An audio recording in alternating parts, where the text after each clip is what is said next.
অনেক গণমাধ্যমে এসছে, ফেসবুকেও আমরা দেখছি। সেটা হচ্ছে যে আমাদের কাছে অনেকে প্রশ্ন করেছেন যে ইলন মাস্কের সাথে প্রফেসর ইউনূসের কথা হয়েছে কিনা। আমরা বলছি হ্যাঁ, কথা হয়েছে, বাট এই বিষয়ে আমরা পরে আপনাদেরকে আরও ডেভেলপমেন্ট জানাবো। আমরা একটু কনফার্ম করতে পারি ওনার সাথে আলোচনা হয়েছে এবং সামনে এটার পুরো ডিটেলসটা আমরা আপনাদেরকে জানাবো। প্রফেসর ইউনূস ইউএইর কোম্পানিগুলোকে বলছিলেন যে তারা যাতে বাংলাদেশে তাদের ফ্যাক্টরিগুলোকে রিলোকেট করে।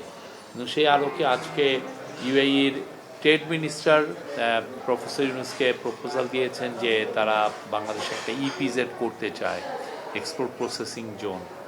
এবং সে আমাদের ইন্টারিম গভর্নমেন্টের মাননীয় চিফ অ্যাডভাইজার নীতিগতভাবে সম্মতি দিয়েছেন যে হ্যাঁ আমরা চাচ্ছি।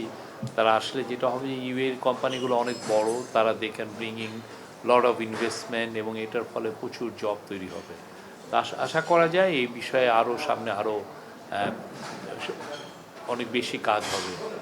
আজকে এছাড়াও প্রফেসর ইউনূস বাংলাদেশি কমিউনিটি মেম্বারদের সাথে কথা বলেন। আপনারা কেউ কেউ এখানে ছিলেন, আমি এটা নিয়ে এলাবোরেট করব না, বাট অনেকগুলো বিষয় এসছে, ভিসা সংক্রান্ত বিষয়ে এসছে, স্কিল লেবারের অনেক বিষয়ে এসছে, আমাদের প্রবাসী ভাই বোনরা যে সমস্ত সমস্যাগুলো ফেস করেন এখানে সেই বিষয়গুলো এসছে। এবং একটা ফ্রাঙ্ক একটা ডিসকাশন ছিল। 12-13 জনের মতো, আমি বলবো 13 জনের মতো স্যারকে কোশ্চেন করেছেন। স্যার যথাসাধ্য চেষ্টা করেছেন সবগুলো প্রশ্নের উত্তর দেওয়ার জন্য।